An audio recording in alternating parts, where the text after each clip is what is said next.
ये यूटी है। केजरीवाल का हाल तो हम सब ने देखा था।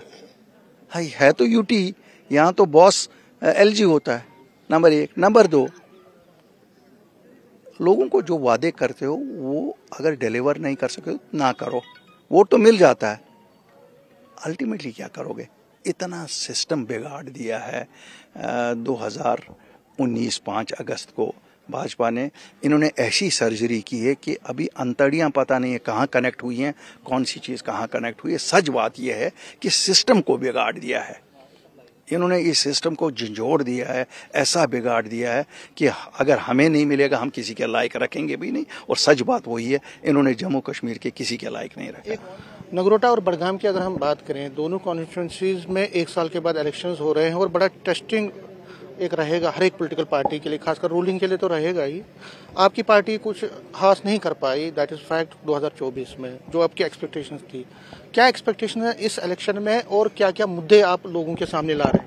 देखिए, जो ये ज़मीनी चुनाव आए, हमारी पार्टी दोनों जगहों पे लड़ रही है। इसलिए लड़ रही है, हम एक नई जमात हैं। 2020 में जब जिस वक्त हमारी स्टेट को आपको पता है क्या किया गया, तो उस वक्त के बाद अगर कोई नई सियासी जमात यहाँ निकली तो वो हमारी जमात थी। लोगों का कोई मैंडेट नहीं था उस वक्त, मैंडेट के बिना निकले पुराने यही जो कुछ हमारी अपनी पूंजी थी, मीन्स उस पे हम निकले और सामने आए। कम से कम 2 चीज़ें तो हमने बचाई उस वक्त। हमने ज़मीनों का बचाव लाया, जो मैं लोगों को आज कहना चाहता हूँ खाली 15 साल के लिए है। 15 साल में से 5 गए, 10 साल के बाद यहाँ कोई भी ज़मीन खरीद सकेगा, क्योंकि अगर ना उसमें चेंज की गई, अगर ना एक्सटेंड नहीं किया गई। और इसी तरह नौकरियों में क्लास 4 दिया था हमने, सब नौकरियां जम्मू कश्मीर के लोगों के लिए करवाई। एक बहुत बड़ा मुद्दा जो हमसे अभी तक नहीं उस वक्त भी हुआ, वो था स्टेटहुड का। अल्लाह के फजल से अगर लोगों का मैंडेट मिला तो इंशाल्लाह ज़रूर करेंगे। हमारी 2024 की हार के बहुत सारे वजूहात हैं। मैं नहीं कहूँगा, ये भी नहीं कहूँगा नाच न जाने आंगन टेढ़ा, ये भी नहीं कहूँगा। सच बात है, दिल्ली के खिलाफ बहुत बड़ा सेंटीमेंट था। बरादर मैं सच कहूँ, बीजेपी के खिलाफ बहुत बड़ा सेंटीमेंट था। क्यों? जम्मू कश्मीर के लोगों को लगता था कि इन्होंने हमारा सब कुछ लूट लिया, जो किसी हद तक सच भी है, इसमें कोई दो राय नहीं है। हमारे विरोधियों ने कोई मेहनत नहीं की, खाली ये कहा भैया ये तो दिल्ली की बी टीम है और ये एक बॉर्डर रियासत है, यहाँ जो हमारे हमसाए हैं उनका भी बड़ा प्रभाव रहता है।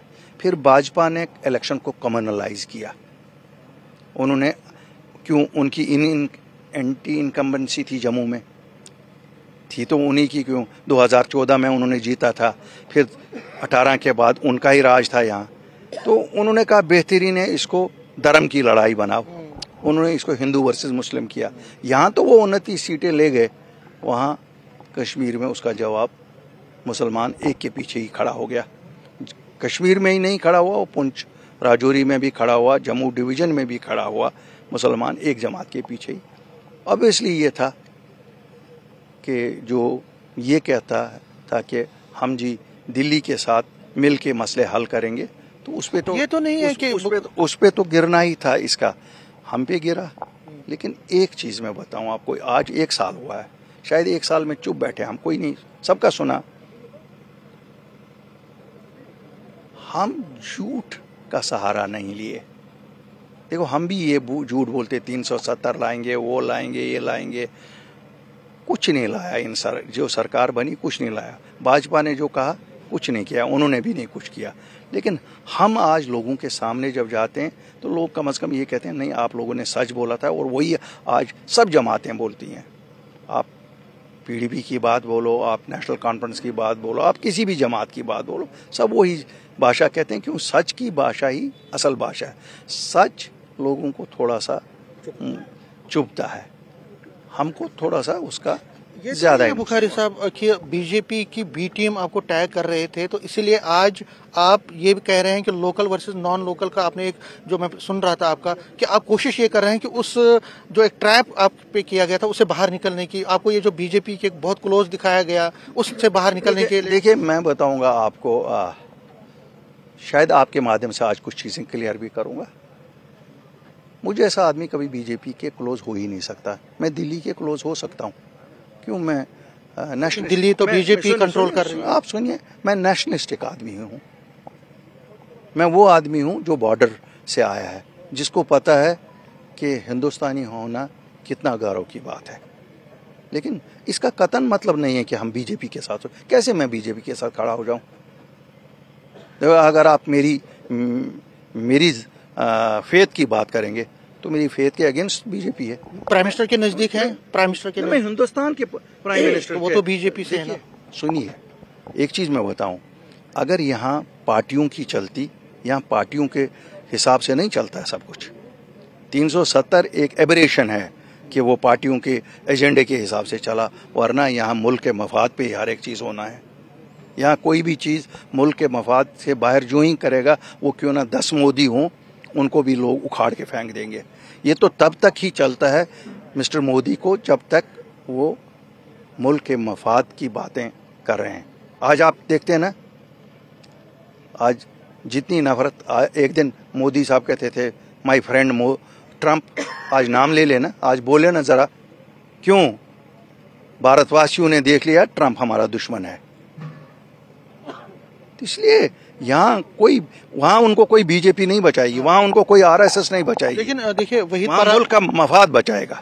पीडीपी की बात करें तो पीडीपी के वही पराद तो हैं, वो तो इतना कह रहे हैं कि जो अल्ताफ बुखारी साहब हैं, इन्होंने स्कैम्स किए, ये बीजेपी के स्पॉन्सर्ड हैं और इन्होंने बहुत डैमेज किया कश्मीर को, बागों को डैमेज किया, पॉलिटिक्स को डैमेज किया, रियासत को डैमेज। देखिए, आप जिस शख्स की बात कर रहे हैं बरखुरदार है, छोटा बच्चा है। अगर मैं बच्चों के सवालों का जवाब देने बैठूं तो शायद फिर मेरे कद से वो नीचे बातें हैं। लेकिन ये बात ज़रूर है, मैं कहता हूँ 1947 से जो लोग इक़्तिदार में आए, मुहासबा कराओ, शुरुआत मुझसे करो, देखते हैं किसने क्या बनाया, किसने कौन से स्कैम किए। ऐसी कौन सी बातें हैं? देखिए, वो हिज मास्टर्स वॉइस बोलते थे, वो बेचारा भी कहीं से मजबूर है, बोलना पड़ता है। लेकिन बरखुरदार है हमारा, हम इसमें मुझे नहीं लगता। पीडीपी ओवरऑल भी आप पे ये एलिगेशन लगाती है और नेशनल कॉन्फ्रेंस भी कहीं ना कहीं कि आप पीडीपी की असलियत मुझसे ज्यादा कोई नहीं जानता। क्या है असलियत आज उजागर की? नहीं, ये बातें नहीं ना की जाती हैं ऐसी। उनको पता है अल्ताफ बुखारी हमारी असलियत जानता है। उनको देखिए, बातें वो करनी चाहिए ना, जिस बात का वक्त हो उस वक्त वो बात करेंगे। उनको पता है अल्ताफ बुखारी हमारी शाह रग से वाकिफ है। लेकिन उनको मैं एक आश्वासन देना चाहता हूँ, कुछ बातें दिल में ही रह के चली जाएंगी। अच्छा, एक और सवाल है, अभी राज्यसभा के पोल्स हुए, उसमें 2 चीजें हुई। उसमें ये लगा, कई लोग ये कह रहे हैं कि फ्रेंडली मैच हुआ, नेशनल कॉन्फ्रेंस और बीजेपी का फ्रेंडली मैच था। दूसरे ये कह रहे हैं कि उमर अब्दुल्ला सरकार गिर भी सकती है आगे चल के, क्योंकि 4 उन्होंने अपने पाले में के 7 थे टोटल, 3 का इनवैलिड हुआ, 4 ने सपोर्ट किया बीजेपी ये कह रही है अभी तो 4 है, 40 भी आगे हो सकते हैं। दोनों सवालों का जवाब चाहिए, क्या फ्रेंडली मैच था या? देखिए, चूंकि हमारा कोई मेंबर वहां नहीं है। आपको क्या लगता है, क्योंकि सियासत पर मैं आपको बताता हूं, क्योंकि हमारा कोई ये नहीं है। मुझे तो ताजुब ये हो रहा है कि बीजेपी ने 40 वोट क्यों नहीं लिए, उन्होंने 32 क्यों लिए। ऑनेस्टली मैं तो आई एम सरप्राइज, बीजेपी ने 40 वोट क्यों नहीं लिए। बीजेपी मेरे हिसाब से 40 वोट लेके भी एक ही सीट ले सकती थी। वो 2 सीटें कभी नहीं जीत सकती थी, वो तो सवाल ही नहीं था। लेकिन उनके 8 क्यों कम हुए, उस पे उनके जो नेता लोग हैं उनको जवाब देना चाहिए। क्यों? हम तो बिजनेसमैन हैं, जब हम किसी बिजनेस में पैसा लगाते हैं तो फिर हम देखते हैं हमें वापस क्या आया। इसलिए 8 कहाँ गए, मैं एलओपी से आज जवाब चाहता हूं। एलओपी साहब 8 कहाँ गए? 4 का ही हिसाब आया, 8 कहाँ है अभी? मतलब आपको क्या लगता है पैसे का? नहीं, ये तो वैसे कहा जाता है बिजनेस, ये थोड़ा ही लेजिस्लेटर थोड़ा ही बिजनेस है, कोई पैसा लेन देन थोड़ा ही करते हैं। क्या आप करते हैं? आप मुझे हाउस में बुलवाएंगे? ये बेचारे तो गरीब बेचारे हैं, तनख्वाहें बढ़वा रहे हैं अपनी, इनके तो खर्चे होते हैं, चाय का खर्चा होता है, अभी बोले शादी का खर्चा होता है, ये तो बड़ा कुछ बोले अभी। तो क्या लगता है, अब बड़गाम की सीट पे मैं जाता हूँ, बड़गाम में आपने एक नॉन शिया को उठाया है, जबकि शिया का सभी पार्टी बदकिस्मती है, वहाँ 37,000 वोट शियाओं का है और सभी जमातें शियाओं के पीछे लगी हैं। क्या वो जो 90,000 बाकी वोट है, क्या वो लोग भेड़ बकरियां हैं? वो भेड़ बकरियां तो नहीं है, उनके हुकूक नहीं है क्या? उनके हुकूक की किसी को तहफ़्फ़ुज़ नहीं करना है? ये तो उन लोगों को खुद सोचना है। लेकिन लोग कहेंगे शिया सुन्नी कर रहे हैं बुखारी साहब। नहीं, देखिए हम तो शिया सुन्नी, हमको ज़रूरत ही नहीं है। शिया सुन्नी तो किया इन जमातों ने, जिन्होंने कहा नहीं जी हमें तीनों को शिया उठाना है और एक ही घर से उठाना है। ये भी नहीं 3 घरों से, ऐसा भी नहीं है कि 3 घरों से उठाएं, एक ही घर से उठाएं। लेकिन हम ज़रूर ये कहते हैं कि वहाँ बाकी लोग जो हैं और इंक्लूडिंग शिया, जो प्रोग्रेसिव शिया है, जिनको ये पता है कि उनके वोट की कीमत इसलिए नहीं है कि वो शिया हैं, उनके वोट की कीमत इसलिए है क्योंकि वो भारत के नागरिक हैं। हम उनसे अपील करते हैं कि इस जाल में से, जो जाल मकड़ी का जाल इन्होंने बिछाया है तीनों जमातों ने, इस जाल में से निकलो। आपके लिए बेहतरीन मौका है, एक ऐसे पार्टी का साथ दो जो पार्टी 2 टोक अल्फाज में बात करती है, 2 टोक अल्फाज में ये कहती है सही क्या है गलत क्या है। अच्छा बुखारी साहब, 3 सवाल हैं, छोटे छोटे जवाब ही चाहूँगा।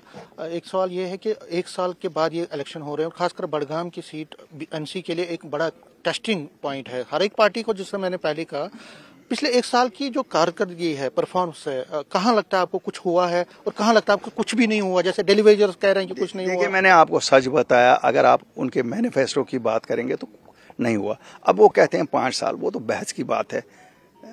उमर साहब से बहस तवक्का नहीं है, ये तो बहस की बात है। लेकिन ये बताओ, मुश्किलात हैं, मुश्किलात शायद एंटिसिपेट उन्होंने नहीं की थी, लेकिन ये he is so intelligent, he should have anticipated it कि ये यूटी है। केजरीवाल का हाल तो हम सब ने देखा था, हाई है तो यूटी, यहाँ तो बॉस एलजी होता है, नंबर 1। नंबर 2, लोगों को जो वादे करते हो वो अगर डिलीवर नहीं कर सके तो ना करो, वोट तो मिल जाता है, अल्टीमेटली क्या करोगे? बिकॉज अब 4 साल भी निकालोगे, मैं 5 साल पूरे मानता हूँ निकालोगे, फिर भी तो 5 साल में क्या करोगे? नहीं कर पाओगे। जब तक दिल्ली कॉपरेट नहीं करेगी तब तक नहीं कर पाओगे, 5 साल में भी नहीं कर पाओगे। वहां मेरी बात आ गई ना आपको कि you have to have Delhi on the right side to be able to deliver in Jammu and Kashmir. यहाँ निकाल दिया ना, अभी 2 को निकाल दिया, बोल दिया ये सब एंटी नेशनल एक्टिविटीज, क्या करोगे? हो गया ना आपका एक बड़ा तबका खिलाफ, आज हो जाता ना। क्यों? जिनको नौकरियां जाती है, उनके रिश्तेदार, उनका दूसरा, सब कहते हैं जनाब क्या ये इल्जाम क्या हम पे शेर बकरी का हमेशा ही चलता रहेगा? जब तक हमारी जनरेशनों की जनरेशन जाएंगी हम पे शेर बकरी का कि आपकी माँ ने यहाँ पानी पिया। तो ये हम एक उस चक्रव्यूह में डिलीवर क्यों नहीं हो पा रहा? लोग कह रहे हैं कि डिलीवरेंस नहीं है ग्राउंड पे। शायद इतना सिस्टम बिगाड़ दिया है 2019 5 अगस्त को भाजपा ने, इन्होंने ऐसी सर्जरी की है कि अभी अंतड़ियां पता नहीं है कहाँ कनेक्ट हुई हैं, कौन सी चीज़ कहाँ कनेक्ट हुई है। सच बात यह है कि सिस्टम को बिगाड़ दिया है इन्होंने, इस सिस्टम को झंझोड़ दिया है, ऐसा बिगाड़ दिया है कि अगर हमें नहीं मिलेगा हम किसी के लायक रखेंगे भी नहीं। और सच बात वही है, इन्होंने जम्मू कश्मीर के किसी के लायक नहीं रखा। एक और दोस्त हैं आपके, सज्जाद लोन, लगातार आपके बारे में मीठी मीठी बातें करते हैं और उन्होंने एक अलायंस भी बनाया था। एक तो कहेंगे कि जो वो कह रहे हैं, आपको लगता है कि किसी के इशारे से कह रहे हैं या आपको लगता है? देखिए, मैं उन लोगों की बात नहीं करता हूँ क्योंकि हमसे काफ़ी दूर पड़ता है वो। उस साइड में, एक साइड में है, वहाँ उस जमात में अगर मास लीडर कोई है तो वो मौलाना इमरान रज़ा अंसारी है वहाँ, और कोई मास लीडर तो है नहीं। बाकी जिसकी पूरी वैली में आप ये मान सकते हैं कि पहचान है। बाकी दूर दराज इलाके, अब मुझे आप कहोगे तुलेल की बात बताओ, मुझे करना की बात बताओ। यू थिंक वो एक स्पेसिफिक एरिया के लीडर है कि मैं तो उसमें जाता नहीं, हो सकता है वो दुनिया के सबसे बड़े होंगे, मुझे क्या लेना देना यार। उन्होंने एक अलायंस भी बनाया। आप न्यूज में रहने के लिए मैं कहूँगा, मैंने एनडीटीवी खरीद लिया, तो ये क्या सच होगा? 4 लोगों को जमा करूंगा, ये तो ऐसे ही निकल जाता ना, फिर 1 महीने में फूक थोड़ा ही निकल जाती है। अगर अलायंस होता क्या ऐसा तो हम, लेकिन मैं बोलना नहीं चाहता हूँ, ये उनका अपना है, जो उनका मर्जी आई। वो बड़े सियासतदान होंगे अपने हिसाब से, 30 मार खान सब हैं यहाँ। लास्ट में आप क्या प्रॉमिस कर रहे हैं लोगों को, अगर आपको वोट दिया जाता है या आप वोट मांग रहे हैं, तो आप क्या ऐसी चीज आगे दे रहे हैं लोगों को जिससे लोग आपकी पार्टी को इस टाइम ट्रस्ट करें? क्योंकि पिछला एक्सपीरियंस, हम सच्ची सियासत की बात करते हैं, ट्रांसपेरेंट सरकार की बात करते हैं, ऑनेस्ट सरकार की बात करते हैं, और डिलीवरेबल सरकार की बात करते हैं। There is no in Altaf Bukhari's dictionary.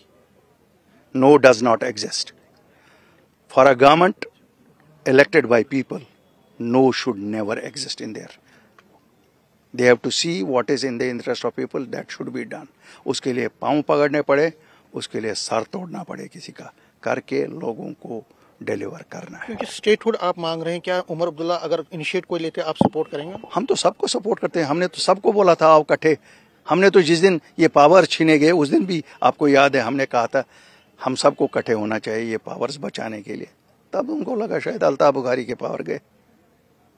Altaf Bukhari तो ऐसे पावर में भी डिलीवर करेगा। न्यूज़ 18 से बात करने के लिए शुक्रिया। कैमरामैन साहिबा के साथ में समीर भट्ट, न्यूज़ 18 जम्मू।